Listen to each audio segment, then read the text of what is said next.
अस्सलामुअलैकुम नाज़रीन, आप देख रहे हैं प्रोग्राम जी सेहत के साथ। मैं हूं आपकी मेज़बान खतीजा राठौर। नाज़रीन, आज जी सेहत की टीम पहुंची है सिंध के सबसे बड़े सरकारी हॉस्पिटल JPMC में, जिसे जिन्ना हॉस्पिटल भी कहा जाता है। नाज़रीन, ये सिंध का वो वाहिद हॉस्पिटल है जहां ना सिर्फ सूबा सिंध से लोग अपना इलाज करवाने आते हैं, बल्कि तमाम सूबों से ताल्लुक़ रखने वाले पाकिस्तानी, चाहे वो किसी भी मरतबा फ़िक्र से ताल्लुक़ रखते हों, किसी भी रंगो नस्ल से हों, यहाँ अपना इलाज करवाने आते हैं।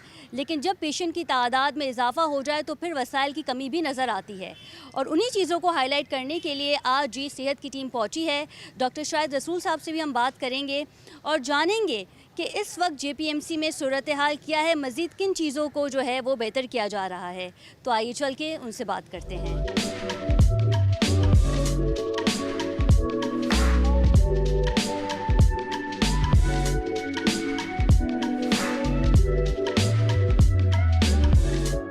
नाज़रीन, JPMC में हम मौजूद हैं और हमारे साथ एग्जीक्यूटिव डायरेक्टर डॉक्टर शाहिद रसूल हैं। इनसे हम बात करेंगे और जानेंगे कि JPMC में मज़ीद क्या कुछ कारकर्दगी जो है वो बेहतर हो सकती है। नाज़रीन, इसमें कोई दो राय नहीं है कि ये एक सरकारी हॉस्पिटल है, और ये जो हॉस्पिटल है यहाँ ना सिर्फ सूबा सिंध से लोग अपना इलाज करवाने आते हैं, बल्कि तमाम सूबों से ताल्लुक़ रखने वाले पाकिस्तानी, चाहे वो किसी भी रंगो नस्ल से ताल्लुक़ रखते हों, यहाँ अपना इलाज करवाने आते हैं। सबसे पहले तो बहुत शुक्रिया डॉक्टर शाहिद रसूल आपके वक्त का। डॉक्टर शाहिद, इनिशियली मैं आपसे ये जानना चाहूँगी कि JPMC का जो एनुअल बजट है वो लगभग कुछ 4 बिलियन के करीब है, तो क्या समझते हैं आप कि आने वाले वक्त में ये बजट जो है इंक्रीज़ होना चाहिए? शुक्रिया बहुत बहुत खतीजा, आपने मुझे मौका दिया। ये जो बजट है थोड़ा सा 4 बिलियन से ज़्यादा है, इन द सेंस कि हमारा over a period of time पहले 1.5 बिलियन पे था, फिर 2 बिलियन। इस साल हमें थोड़ा एडिशनल बजट मिला है, जिसमें से आप समझें कि 1 अरब रुपया जो है वो सिर्फ इक्विपमेंट और मशीनरी की परचेज़ के मद में हमें दिया गया है, जो बहुत अरसे के बाद। तो अगर आप टोटल फिगर निकालें तो ये कहीं 6.5-7 अरब रुपये बन जाते हैं, एनुअल बन जाते हैं। लेकिन इसमें से जाहिर बात है कुछ तो चार्जेस डेवलपमेंट के ऊपर खर्च होने हैं, जैसे मैंने आपको बताया मशीनरी इक्विपमेंट जो परचेज़ करना है, और कुछ तनख्वाहों की मद में चले जाते हैं। तो कुछ दवाओं का बजट हमारा सबसे बड़ा है, जैसे 1.5 अरब रुपए के करीब हमें सिर्फ दवाओं के लिए मिलते हैं।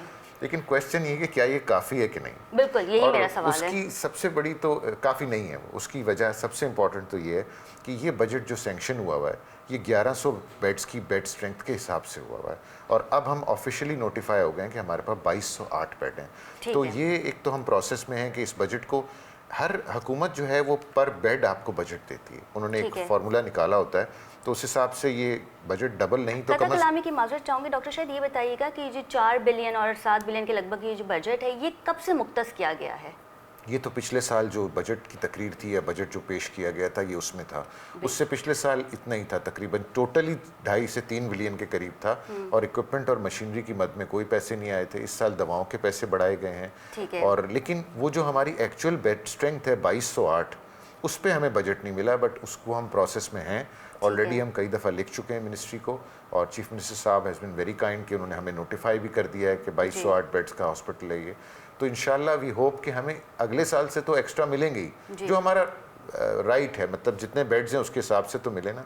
इस साल भी हमें कुछ सप्लीमेंट्री बजट एक्स्ट्रा मिल जाएगा। ठीक है, बिल्कुल ठीक है। अच्छा डॉक्टर शाहिद, जैसे कि आपने कहा कि अद्वियात का भी एक बजट जो है वो मुख्तस किया गया है, तो जो पेशेंट यहाँ ज़ेर इलाज हैं उन्हें भी अद्वियात दी जाती हैं, या सिर्फ वो पेशेंट जो एमरजेंसी में आते हैं उन्हें अद्वियात दी जाती है? अद्वियात जो ज़ेर इलाज हैं हॉस्पिटल में, मुख्तलिफ वार्डों में या ICU में या किसी भी किस्म की, और जो OPD की अद्वियात हैं उसकी लिस्ट अलग होती है जो OPD से दी जाती है। इमरजेंसी में जो पेशेंट प्रेजेंट करते हैं उनका तो कंप्लीट हमारे पास सारा सामान है, एवरीथिंग अवेलेबल होती है। वो हम FOC पे देते हैं, फ्री ऑफ कॉस्ट? सबको फ्री ऑफ कॉस्ट। सिर्फ OPD में जो है ये है कि 1 हफ्ते या 10 दिन की मेडिसिन से ज़्यादा नहीं देते हम, क्योंकि फिर वो उसमें मेल प्रैक्टिसेस इन्वॉल्व हो जाती हैं। वो फिर वो लोग ज़्यादा मेडिसिन ख़रीद के लोगों को दे देते हैं या बेच देते हैं, तो वो एक सर्टेन अमाउंट हमने फिक्स किया हुआ है कि आपको 1 हफ्ते की दवाई देंगे या 2 हफ्ते की दवाई देंगे, फिर उसके बाद जो है वो पेशेंट जो है दोबारा आ जाए तो दोबारा उनको मिल जाए। बिल्कुल ठीक है। अच्छा डॉक्टर शाहिद, इस वक्त JPMC सिंध हुकूमत के ज़ेर एहतमाम है, जब हॉस्पिटल वफाक के पास था तब सिचुएशन ज़्यादा बेहतर थी या अब? देखें जी, ये तो एक पिछली 12 साल से ये एक पेंडोरा बॉक्स खुला हुआ है कि अस्पताल एक पहले तो फेडरल गवर्नमेंट के पास था जी। फेडरल गवर्नमेंट, अब उस पर मैं बाद में आऊँगा कि किस में फ़ायदा ज़्यादा है जी। फिर उसके बाद वो 2012 में कोर्ट असेंबली के एक एक्ट के तहत वो ट्रांसफ़र हो गया प्रोविंस को, एम्प्लॉयज़ चले गए कोर्ट कि जी हम फेडरल एम्प्लॉयज़ हैं। वो केस कोई 10 साल 8 साल 9 साल चलता रहा। और उसके बाद फाइनली जो अब इस वक्त जो फैसला आया हुआ है वो ये है कि ये विफाक के पास ही रहना चाहिए हॉस्पिटल। अच्छा, तो करंटली जो फैसला हो सुप्रीम गया कोर्ट की जो फैसला हुआ है कि वो विफाक, उस पे विफाक ने हॉस्पिटल को नोटिफाई कर दिया कि ठीक जी है। हम अब टेक ओवर कर रहे हैं, और वो टेक ओवर एक तरह का प्रैक्टिकली तो नहीं हुआ बट जी। वो ऑन पेपर ज़रूर हो गया। ठीक उसके बाद फिर अब जो डिसीशन हुआ दोनों हेल्थ मिनिस्टर्स का आपस में कि जी वफाक के बजाय इसकी कंप्लीट निज़ाम जो है इसको 25 साल के लिए लीज पे जी। सिंध गवर्नमेंट को दे दिया जाए। ठीक और है। अब जो करंट सिचुएशन ये है कि अब ये 25 साल के लिए सिंध गवर्नमेंट को लीज पे मिल जाएगा। ठीक है। जो उसमें तमाम अखराजात जो उसको रन करने के हैं वो जी। सिंध गवर्नमेंट देगी। बिल्कुल। उसके अलावा जो हायरिंग करनी है जी। जैसे फैकल्टी की हायरिंग है या लोअर स्टाफ की, वो भी सिंध गवर्नमेंट करेगी, और 25 साल के बाद अगर ज़रूरत पड़ेगी तो इसको रिन्यू किया जा सकेगा। ठीक है। सवाल ये है कि कौन सा सिस्टम बेहतर बेहतर है, मतलब क्योंकि आप इसको सुपरवाइज कर रहे हैं जेपीएमसी को, तो आप ज़्यादा बेहतर आपको करेंगे। फैक्ट्स बता देता हूँ। जी। 2000 आपको शायद इस बात से हैरानगी होगी कि 1960s में जब पहली एंजियोप्लास्टी या एंजियोग्राफी यूएस में हुई है जी। तो साइमल्टेनियसली जिन्ना में भी हुई हो। Okay, great. सो हम उस वक्त उस कटिंग एज पे थे कि दुनिया में कोई लेटेस्ट प्रोसीजर होता था तो हमारे कोलैबोरेशंस थी, और वो पाकिस्तान में भी होता था। ठीक है। फिर उसके बाद अनफॉर्चुनेटली 70s 80s में कैपिटल शिफ्ट हो गया, तो फेडरल गवर्नमेंट का इंटरेस्ट इतना नहीं रहा इस हॉस्पिटल के अंदर, और नतीजा ये हुआ कि वो ग्रांट्स हमारी कम से कम होती गई, क्योंकि आपको पता है महंगाई की वजह से जो अगर एक पैसे आज 4 अरब रुपए मिले हैं तो अगले साल 4 अरब में शायद मेडिसिन का ही खर्चा 50% बढ़ चुका होगा, ग्रांट्स नहीं मिली। अच्छा, कोई डेवलपमेंट भी नहीं हुई। एक ज़माने में हमारे सर्जिकल टावर्स का एक प्रोजेक्ट लॉन्च हुआ लेकिन उसमें एक पाई भी नहीं आई। सो बेसिकली फेडरल गवर्नमेंट की तरफ से ग्रांट्स की कमी थी, और फेडरल गवर्नमेंट इसको डे टू डे बेसिस पे तो चलाती थी लेकिन कोई फ्यूचर या कोई डेवलपमेंट नहीं कर सकते। क्या आप उन्होंने ये आपसे कहा था कि हम जेपीएमसी का बजट इंक्रीज़ कर देंगे? अगर मैं बात करूं इमरान खान की हुकूमत की, जब वो वज़ीर आज़म थे तो उनकी पूरी तरह से कोशिश ये थी कि वो जेपीएमसी को वफाक के अंडर में ले लें। तो उस टाइम पे क्या आप लोगों की, आपकी टीम की कोई कोलैबोरेशन थी कि आप हमारा बजट जो है वो इंक्रीज़ कर दे, और उन्होंने जो है वहाँ से मना कर दिया और समथिंग लाइक दिस? देखिए, उसमें सबसे इम्पोर्टेंट फैक्ट तो ये था कि जब नोटिफाई कर लिया गया था जी। और उसके बाद उन्होंने कहा कि हम टेक ओवर कर लेंगे हॉस्पिटल का, लेकिन उसके बाद कोई प्रैक्टिकल स्टेप नहीं लिया गया, कोई टीम नहीं आई, कोई वहाँ से लोग आते जो हमसे बैठ के मुज़ाकरात करते, बजट तो चलो वो बढ़ा देते, लेकिन इंपॉर्टेंट बात तो ये कि आप सिर्फ पेपर पे नोटिफिकेशन हुआ, प्रैक्टिकली उसके ऊपर कोई स्टेप नहीं लिया गया। कोई वहाँ से आया कि बजट आप लोगों को नहीं बजट भी नहीं आया, कोई बजट से पहले जो एफर्ट होती है कि लोग आएँ बैठें, फेडरल हेल्थ मिनिस्ट्री के हमारा करंट स्टेटस लें, वो फाइलें जो सिंध गवर्नमेंट को दे दी गई थी वो वापस लें, वो कुछ भी नहीं हुआ। So it was all an exercise on paper. अच्छा, एक आपको ये फैक्ट मैं बता दूं कि जो 3 अस्पताल हैं जो फेडरेशन से प्रोविंस में अब जाएंगे, इनका बजट तकरीबन 20 अरब रुपए है टोटल मिला के अभी करंटली जो है, 20 अरब, और जो फेडरल गवर्नमेंट का जो टोटल हेल्थ बजट है वो इससे कम है। सो प्रैक्टिकली ये फेडरल गवर्नमेंट के लिए पॉसिबल नहीं है कि इन हॉस्पिटल्स को प्रॉपरली फाइनेंस कर सकें। एक तो बीइंग इन इस्लामाबाद, वो जो एक रेड टेपिज्म आ जाता है या ब्यूरोक्रेसी आ जाती है कि कुछ चीज़ को यहाँ से लेके वहाँ से पास कराना बहुत मुश्किल था। तो I think ideal situation hospital के लिए ये है, एक तो फंड्स भी अवेलेबल हैं सिंध गवर्नमेंट के पास, plus Sindh secretariat is right around the corner, हमें कोई इशू होता है हम उठ के जाके मिल लेते हैं। सो डॉक्टर शायद एनजीओ का कितना अहम रोल रहा है जेपीएमसी के लिए? देखें, पब्लिक प्राइवेट पार्टनरशिप बहुत से अस्पतालों में बहुत कामयाब हुई है और बहुत से अस्पतालों में फेल भी हुई है, क्योंकि उसकी वजह कुछ पब्लिक प्राइवेट पार्टनरशिप के कुछ नुकसानात और फ़ायदे दोनों हैं। अब हमारे यहाँ जो पेशेंट एड फाउंडेशन है वो एक्सीलेंट काम कर रही है। उसकी एग्जांपल मैं अगर आपको दूं तो हमारे पास इस वक्त रेडियोलॉजी डिपार्टमेंट पूरा उनके अंडर चलता है, और अगर आप देखें तो हमारे पास 5 MRI, 5 CT स्कैन और 4 MRI मौजूद हैं जो फंक्शनल हैं। हम रोज़ 250 से 300 CT और MRI करते हैं, जो शायद पाकिस्तान का सबसे हाईएस्ट नंबर है। अगर आप इसी के कंपैरिजन करें सिविल हॉस्पिटल को, तो इस वक्त वहाँ कोई CT या MRI काम नहीं कर रहा, तो उनका कोई पेशेंट सीरियस होता है तो उसको हमारे पास भेजना पड़ता है उनको। नहीं डॉक्टर शाह, जब हम कंपेयर करते हैं सिविल हॉस्पिटल को तो जेपीएमसी को, तो यहाँ पे जो जदीद टेक्नोलॉजी है, सेहत के हवाले से मैं बात करूँ तो यहाँ पे वो तमाम तर चीज़ें मौजूद हैं जी। लेकिन फिर इससे 2 बातें भी वाज़ेह होती हैं। फर्स्ट ये कि यहाँ पे एनजीओ का ज़्यादा किरदार है या सिंध हुकूमत का ज़्यादा किरदार है? दोनों का तकरीबन 50% है। अगर हम आप मेरे से नई सर्जिकल बिल्डिंग के बारे में पूछें तो उसकी बेसिक कंस्ट्रक्शन तो पेशेंट एड फाउंडेशन ने की, लेकिन उसकी इक्विपमेंट के सारे पैसे जो हैं वो सिंध गवर्नमेंट ने दिए। सो दे आर 50-50 पार्टनर्स, और उसके अलावा भी डोनर थे। तो ये कोलैबोरेशन, अगर आपकी एनजीओ प्रोग्रेसिव हो, ऑनेस्ट हो एंड उनके पास विल हो तो वो public private partnership can turn out to be a very good thing for the any institute, चाहे वो may it be Jinnah, may it be civil में भी है एक PWA के नाम से, पेशेंट वेलफेयर, बट उनका रोल बड़ा बेसिक सा है, वो दवाओं का, ब्लड बैंक तक सिर्फ अपने आप को रखते हैं। यहाँ पैफ हमें हेल्प भी करती है, उनके पास डोनर्स भी हैं, और ये नहीं कि सिंध गवर्नमेंट पीछे, मतलब 50% सिंध गवर्नमेंट भी साथ होती है, एंड पैफ का रोल सिर्फ बिल्डिंग बना के हैंड ओवर करने तक है, उसके बाद चलानी हम नहीं होती है, वो अंडर द एग्जीक्यूटिव डायरेक्टर आती है, और बाकी सारी चीज़ें उनके साथ हम कोलैबोरेशन ज़रूर रखते हैं, और वो बहुत अच्छी कोलैबोरेशन है। जिना अस्पताल की जो डेवलपमेंट हुई है, आप समझें हमारी NGO का था, उसमें 100% रोल जो है वो NGO का है कि उन्होंने विजन दी। ये ज़रूर है कि सर आप वही कह कोलैबोरेशन है NGO और सिंध हुकूमत की। अच्छा डॉक्टर, शायद एक बहुत ही अहम सवाल ये है कि जब हम बात करते हैं पैरामेडिकल स्टाफ की, तो किसी भी पैरामेडिकल स्टाफ का किसी सियासी जमात से लिंक होना, सियासी तंजीम चलाना JPMC में बैठ के, इससे आप कैसे देखते हैं? देखें, ये एक बहुत गलत प्रैक्टिस थी जो पिछले सालों में थी, और यही नहीं कि यहाँ पे सियासी जमातों के दफ्तर भी बने हुए थे। अब आप अगर किसी सियासी जमात को इस तरह से इम्पोर्टेंस देंगे तो वो एक तरह से फिर पैरेलल एडमिनिस्ट्रेशन चलाना शुरू कर देते हैं, और वो पैरेलल एडमिनिस्ट्रेशन जो है हमारे लिए प्रॉब्लम होती है। लेकिन मैं फ़ख्र से कह सकता हूँ कि पिछले सालों में मुझसे पहले जो मेरी प्रीडिसेसर थी डॉक्टर सीमी, हमारे पास इस वक्त कोई सरकारी जमात का, पॉलिटिकल पार्टी का कोई दफ्तर नहीं, और हमारे कोई इंटरफेरेंस नहीं है पॉलिटिकल पार्टीज़ की हमारे कामों में।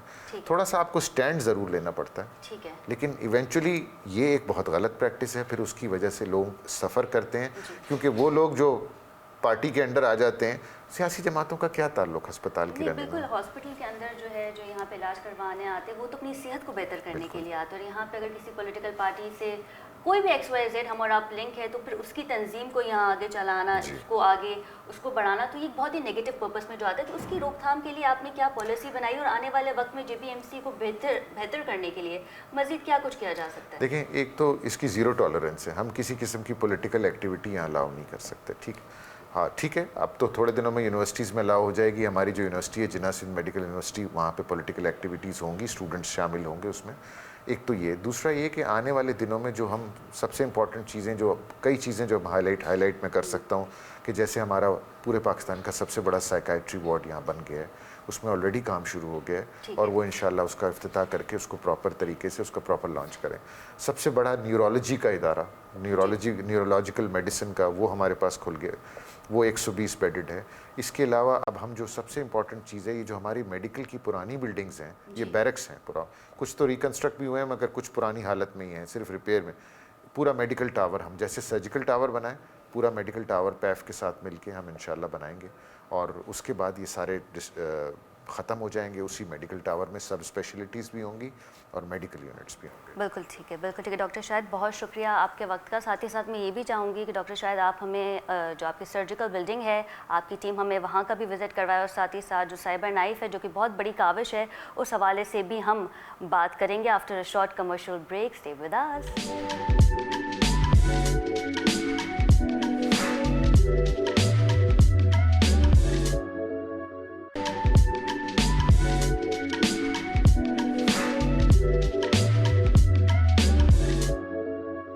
जी नाज़रीन, साइबर नाइफ की बिल्डिंग में हम मौजूद हैं, और साइबर नाइफ को जो हेड कर रहे हैं डॉक्टर तारिक महमूद, उनसे बात करेंगे और जानेंगे कि साइबर नाइफ काम किस तरह कर रहा है, और डेली बेसिस पे, मंथली बेसिस पे जो है यहाँ पे कितने पेशेंट जो हैं वो आते हैं, और क्या उनका जो इलाज है वो फ्री ऑफ कॉस्ट किया जाता है। तो आइए उनसे बात करते हैं।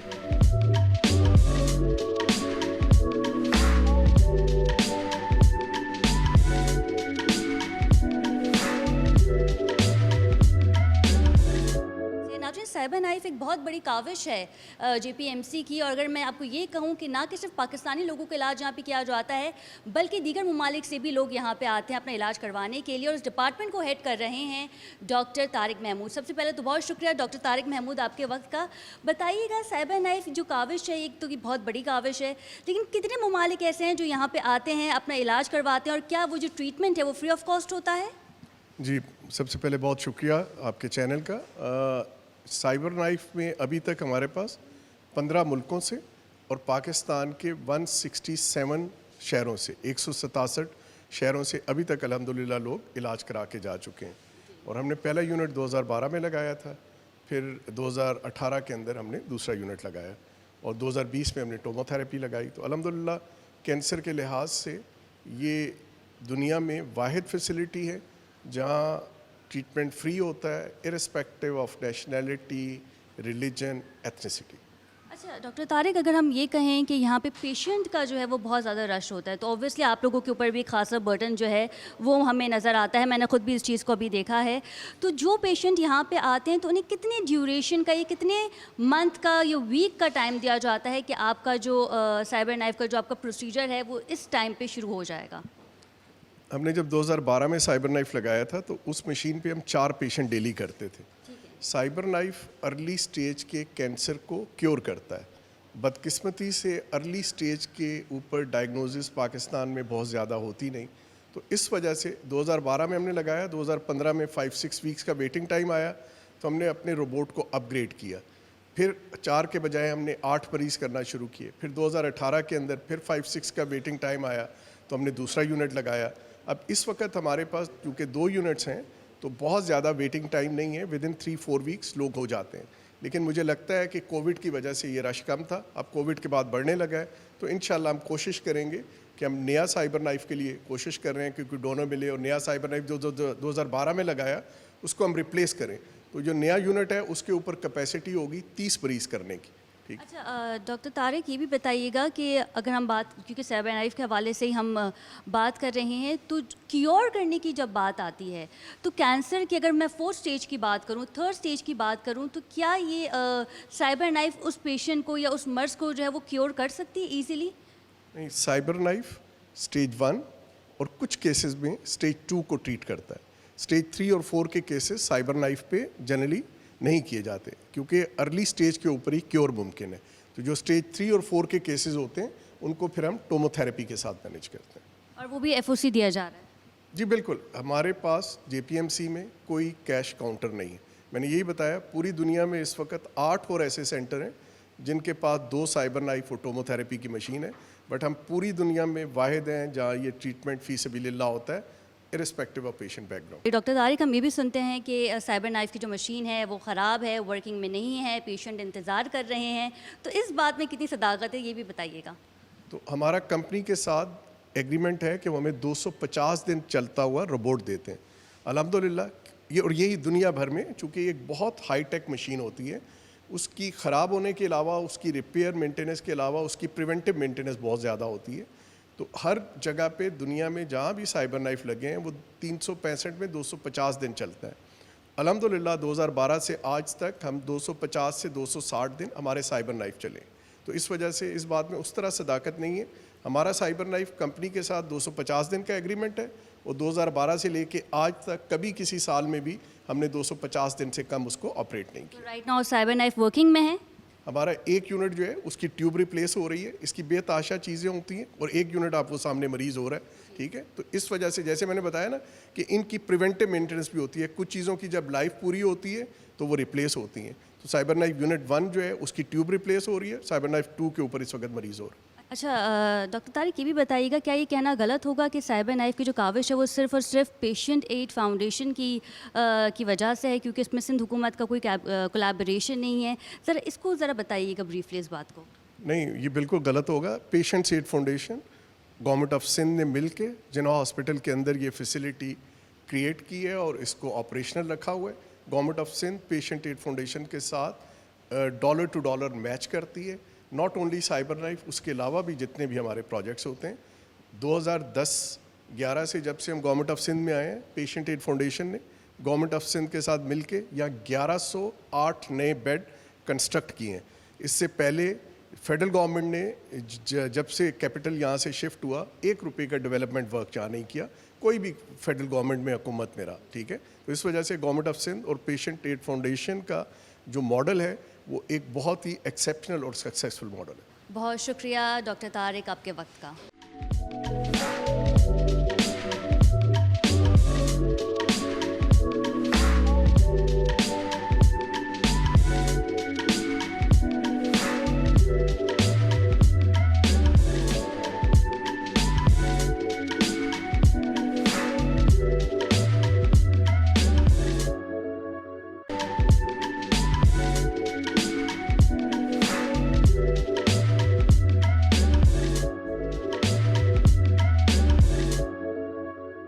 नाज़रीन, इस वक्त हम JPMC के सर्जिकल कॉम्प्लेक्स में मौजूद हैं और जानेंगे यहाँ पे क्या जदीद फैसिलिटीज़ सेहत के हवाले से जो है वो दी जा रही हैं, पेशेंट कितने जो है वो मुतमईन है, डॉक्टर्स अवेलेबल हैं या नहीं हैं। और इस बिल्डिंग के बारे में ये भी कहा जा रहा था कि पेशेंट एड फाउंडेशन और साथ ही साथ सिंध हुकूमत की काविशों के साथ जो है ये बिल्डिंग बनाई गई है। तो आइए देखते हैं और आपको बताते हैं।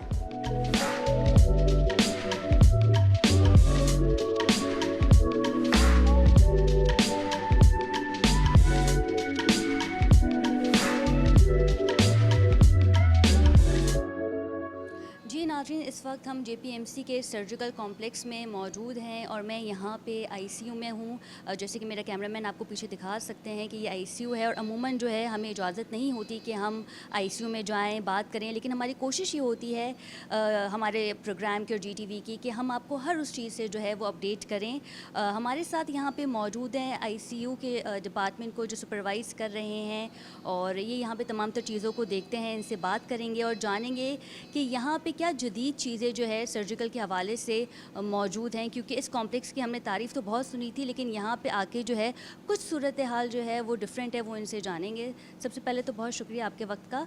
मुझे ये बताइएगा कि यहाँ पे इस वक्त कितने जो बेड हैं वो ऑपरेट कर रहे हैं और क्या यहाँ पे स्टाफ की भी जो कमी है वो सामने आई है? जी, थैंक यू वेरी मच। जो सर्जिकल कम्प्लेक्स है ये तकरीबन 600 बेडेड के ऊपर मुश्तमिल है और उसको कवर करने के लिए यहाँ पे हमारे पास जदीद किस्म का 28 बेडेड जो है वो सर्जिकल ICU बनाया है इधर अल्हम्दुलिल्लाह। और उसमें से अभी प्रेजेंटली हम सिर्फ ऑपरेट करें 8 बेडेड, क्योंकि बहुत ज़्यादा गवर्नमेंट का स्टाफ ना होने के बराबर है। एक पेशेंट के ऊपर इतना स्टाफ चाहिए, तो वो पुराना जो इनका जब से इनको परमिशन मिली हुई है उससे ये सिर्फ सेंक्शन सिर्फ 8 बेडेड की है और स्टाफ ना होने की वजह से हमें उसके लिए बहुत ज़्यादा मुश्किलात हैं। और जितना ज़्यादा स्टाफ होगा उससे ये होगा कि पेशेंट बहुत ज़्यादा आते हैं एमरजेंसी के अंदर। दिन के अंदर 4 से 6, 8, 10, 12 वो आ रही हैं हमारे पास के बेड अवेलेबिलिटी, लेकिन स्टाफ ना होने की वजह से बेड अवेलेबल नहीं होते। सर क्या वजह है, स्टाफ क्यों नहीं यहाँ पे मौजूद है, हायरिंग क्यों नहीं की जा रही है? हायरिंग तो ये हायर अथॉरिटीज़ का काम है, जितने भी हैं उनका काम है कि हायरिंग करें। हमारी तो रिक्वेस्ट ही हो सकती है और ऑलरेडी हायर अथॉरिटीज़ के इल्म में भी है मेरा ख्याल है। रिक्वेस्ट कब की गई थी, कितना वक्त हो गया? लाइक महीना हो गया, 3 महीने हो गए, हफ्ते हो गए? 3 साल से जब से कम्प्लेक्स बना है उसी वक्त से। पहले तो ये ऑलरेडी 8 बेडेड था, लेकिन जब से इधर सर्जिकल ICU शिफ्ट हुआ है ये 28 बेडेड है। एक्सटेंशन हो गई है बेडेड के अंदर, लेकिन स्टाफ की एक्सटेंशन नहीं हुई। स्टाफ अभी तक वही है जो पिछले 10-15 साल से चला रहा है, वही है। स्टाफ बिल्कुल नहीं बढ़ा, उल्टा जो स्टाफ है उसमें से भी रिटायर हो रहे हैं लोग और कमी होगी। अच्छा, और कमी की जा रही, जैसे कि नाज़रीन आपने इनकी बात भी सुनी कि एक तो चीज़ें जो हैं वो यहाँ पे मौजूद हैं, लेकिन अगर स्टाफ जो है वो मौजूद नहीं होगा तो काम कैसे आगे बढ़ेगा। एक और क्वेश्चन जो है वो यहाँ पे ये भी निकलता है। सर ये भी बताइएगा कि अगर इन केस बहुत बड़ा कोई केस आ जाता है आपके पास और ICU के पेशेंट्स में अगर मैं कहूँ कि इजाफा हो जाता है इन अदर वर्ड, तो फिर इसका ऑल्टरनेट आप क्या देखते हैं? क्योंकि स्टाफ तो यहाँ पे है नहीं, तो क्या पेशेंट यहाँ से मूव ऑन हो जाते हैं, किसी और हॉस्पिटल चले जाते हैं, या फिर जो वहाँ पे स्टाफ मौजूद होता है उनकी डबल ड्यूटी या नाइट शिफ्ट वॉटेवर उनमें जो है मज़ीद इजाफा कर देते हैं आप लोग? देखिए, डेफिनेटली मास कैजुअलिटी जब भी आती हैं और अगर उनको नीड है ICU की और हमारे पास बेड है, स्टाफ ही नहीं है, तो हम क्या कर सकते हैं? उसका अल्टरनेट यही है, लोग प्राइवेट हॉस्पिटल में जाएंगे, इधर उधर दूसरे हॉस्पिटल में शिफ्ट करने पड़ेंगे। हमारे पास जो स्टाफ है जितना हम कर सकते हैं उससे ऊपर तो हम नहीं दे सकते। ज़ाहिर बात है लोगों को दूसरी जगह पे जाना पड़ेगा। अच्छा, जो यहाँ पे पेशेंट हैं, क्योंकि हम ज़्यादा करीब तो खैर नहीं जा सकते, लेकिन हम दूर से जो है वो इनको देख सकते हैं, तो ये बताइएगा कि इनके खाने का अगर मैं बात करूँ, सुबह का नाश्ता है या दिन का खाना है, तो फिर ये कौन देता है? कि ये किसी NGO के ज़रिए तमाम जो है इनको खाना दिया जा रहा है या सिंध हुकूमत ख़ुद से कुछ कर रही है? ये तो है सिंध गवर्नमेंट और उसका तावन से ही चल रहा है। और जहाँ पे एक बड़ा जदीद किस्म का फूड कोर्ट बना हुआ वहीं से प्रोवाइड, वहाँ से इन लोगों को जो है प्रोवाइड होता है। तो इसमें NGO भी जो है उनकी भी कोलैबोरेशन और सिंध हुकूमत की भी कोलैबोरेशन है? बिल्कुल बिल्कुल कोलैबोरेशन है, बिल्कुल। ठीक है, बहुत शुक्रिया सर आपके वक्त का। जी नाज़रीन, इससे कबल हम जो थे वो आईसीयू में थे जहाँ पे स्टाफ की कमी मौजूद थी और हमने आपको वहाँ पे क्लियरली दिखाया है कि वहाँ पे पेशेंट्स जो हैं वो आईसीयू में मौजूद है।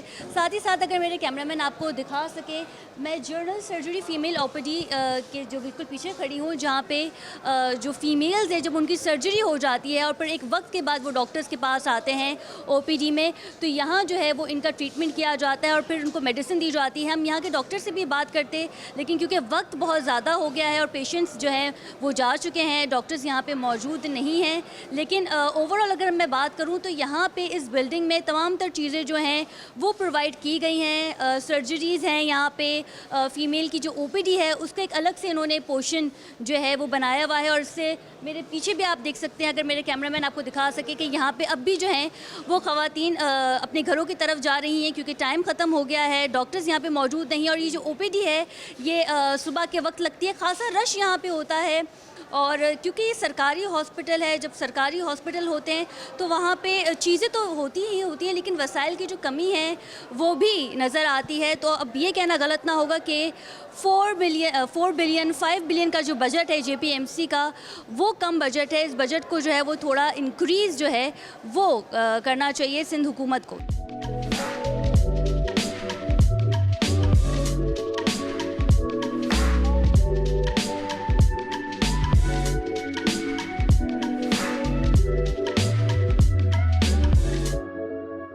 जी नाज़रीन, जेपीएमसी पे आपने खुसूसी प्रोग्राम आज मुलाहिज़ा किया और सबसे पहले जो मोस्ट इम्पॉर्टेंट थिंग थी वो हमें जाना था कि जेपीएमसी का जो बजट है वो सिंध की आवाम के लिए, क्योंकि दीगर सूबों से भी यहाँ पे लोग आते हैं, वो उनके लिए कितना इंक्रीज़ होना चाहिए, मज़ीद क्या ज़रूरियात, इन तमाम तर चीज़ों को आज के प्रोग्राम में जो है वो हमने डिस्कस किया। डॉक्टर शाहिद रसूल जो कि एग्जीक्यूटिव डायरेक्टर हैं, जो ओवरऑल तमाम तर चीज़ों को देख रहे हैं, उनसे भी हमने बात की। अपना फ़ीडबैक हमें ज़रूर दीजिएगा। अगले हफ़्ते आपसे फिर मुलाकात होगी। अपना बहुत ख्याल रखिएगा। अल्लाह निगहबान।